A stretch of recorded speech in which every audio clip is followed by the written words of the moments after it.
Hi, hello, welcome back to my channel. This is Likita.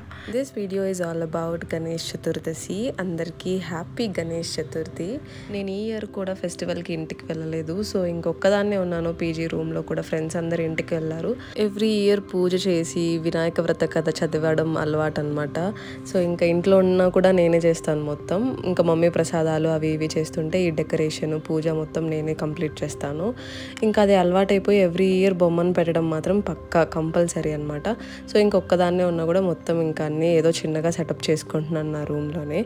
ముందు రోజు వెళ్ళి మొత్తం ఈ ఆకులు మొత్తం తీసుకొచ్చాను కావాల్సినవన్నీ. ఈ గరిక, వినాయకుడి బొమ్మ మొత్తం నేను మొత్తం సర్దేసిన తర్వాత అనిపించింది కింద వేసిన గోల్డ్ కలర్ క్లాత్ పైన వేసి ఆ పైన గ్రీన్ కలర్ది కింద వేసి ఉంటే కొంచెం ఆ ఆకులు కనిపించేవి, ఆ బ్యాక్ డ్రాప్ మీద ఉన్న ఆకులు. సో ఓకేలే ఏదైతే అది అయింది, వేసేసాను కదా అని చెప్పి మళ్ళీ మార్చలేదు. ఇంకా పసుపుతో మొత్తం ఇంకా దేవుడికి బొట్లు పెట్టి తర్వాత కుంకుమతో కూడా బొట్లు పెట్టి ఈ చిన్ని గణేశుడు ఉన్నాడు కదా పక్కన, అది మా రూమ్లో ఉంటుంది అనమాట బొమ్మ. సో ఇంకా ఆయనకి కూడా బొట్లు పెట్టేశాను. ఇంకా పూజకు కావాల్సిన ఫ్లవర్స్ అండ్ పాయసం చేయడానికి మిల్క్ అవన్నీ నేను జెప్టోలోనే ఆర్డర్ చేసేసాను ముందు రోజు. లాస్ట్ ఇయర్ కూడా పీజీలోనే చేసుకున్నాము గణేష్ చతుర్థి. ఇంకా ఇయర్ ఫ్రెండ్స్ ఎవరు లేరు, అందరు ఇంటికి వెళ్ళారు. అసలు ఏ పండగ కూడా నేను ఇంత ఇంట్రెస్టింగ్గా కూర్చొని అది పనిగా చేయనేమో, కానీ వినాయక చవితి అంటే మాత్రం ఇంకా మార్నింగ్ లేచి అదేంటో ఇంట్రెస్ట్ వస్తుంది అనమాట. బొమ్మను తెచ్చి పెట్టి డెకరేట్ చేసి పూజ చేసి. అంతకన్నా మెయిన్ భయం ఏంటంటే ఎక్కడ నైట్ చంద్రుడిని చూస్తానేమో, ఎక్కడ లేని నిందలన్నీ మన మీద పడిపోతాయేమో అని భయం అనమాట. సో ఇంకా అందుకే మనకి కథ విన్నా, వినాయక వ్రత కథ ఉంటుంది కదా, ఆ కథ విన్నా కూడా చదివినా కూడా సో పొరపాటున మనం చంద్రుడిని చూసిన ఆ నిందలు మన మీద పడవన్నమాట. సో అందుకని కథ వినండి, లేదంటే చదవండి, చదివేసిన తర్వాత అక్షింతలు వేసుకోండి. ప్రసాదంగా కేసరి అండ్ పాయసం చేద్దాం అనుకుంటున్నాను. ఫస్ట్ అయితే కేసరితో స్టార్ట్ చేస్తున్నాను, అన్నీ కావాల్సినవన్నీ రెడీగా పెట్టుకొని. సో నేను మొత్తం చేసేసిన తర్వాత చూపిస్తాను. మీ అందరికీ ప్రాసెస్ తెలుసు కదా పాయసం ఎలా చేయాలి. కేసరి వేస్తాం, ఎక్కడి వరకు వచ్చిందో చూడండి మీరే. సో ముందైతే నేను ఇవి క్యాష్యూస్ అండ్ ద్రాక్ష ఉంటుంది కదా, కిస్మిస్, సో అవి ఫ్రై చేసుకున్నాను గీలో. తర్వాత రవ్వ వేసి రవ్వ కూడా ఫ్రై చేసుకుంటున్నాను. ప్లెయిన్గానే చేశాను, ఫుడ్ కలర్ యాడ్ చేయలేదు. So this is how it turn. So మన పాయసం కూడా ఆల్మోస్ట్ రెడీ అయిపోతుంది. ఇదైతే నేను ఆల్రెడీ బౌల్లో వేసేసుకున్నాను కేసరి అండ్ ఈ డ్రై ఫ్రూట్స్ ఇందులో వేయాలంతా.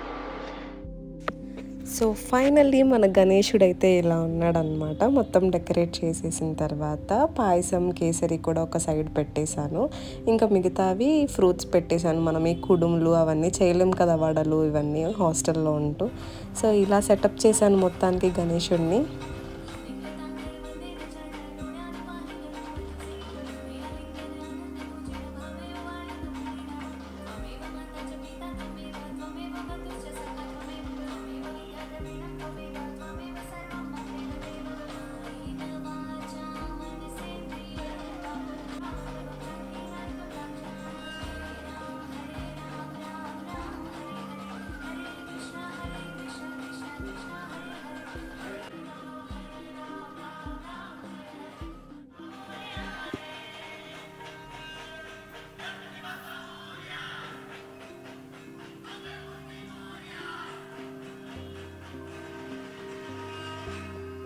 సో ఇలా నాకు తెలిసిన పూజ, గణపతి నామాలు, వ్రత కథ చదివేసి హారతి ఇచ్చేసాను. Happy Ganesh Chaturdashi to all.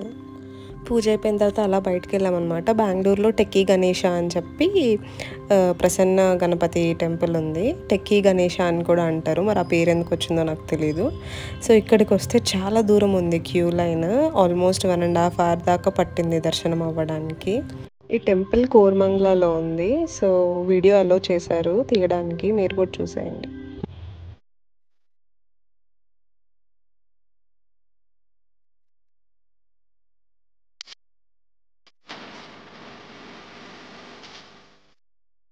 That's all for today's video. We'll meet you next video. Until then, take care. Bye bye.